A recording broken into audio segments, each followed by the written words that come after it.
nyaya yekudyiwa kwaMutsvangwa nevamwe vakadyiwa kumaovhetereni iyaya yokora moto iko zvinezvi hazvina kumira zvakanaka. Ndiri kuona vanhu vakuendesana kumatare iko zvinezvi. Ndiri kusangana neupdate iri panapa iri kunzi reference to yesterday's Gweru Congress. War veterans says the Congress was void since it was done by a function or parallel structure of the association. Therefore, they shall pursue legal action to dismiss it.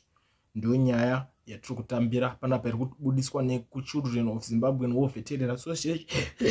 Ndo update iripo iri kutaurika iko zvinezvi hama dzadiwa kuti pari kunzi chakanga chiri chikwata itag team.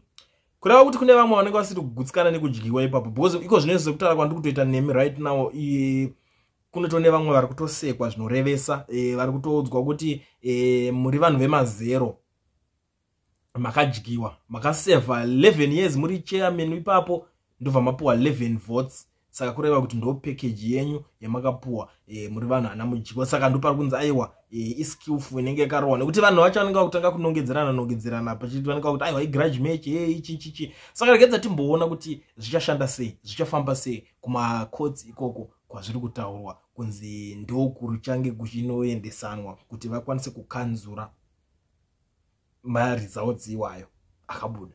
Ndo nyaya iripo yandakondiwe nayo zvekare ndakakubatirai kusazivawo kuti imimi muri kuionawo sei nyaya iyoyi.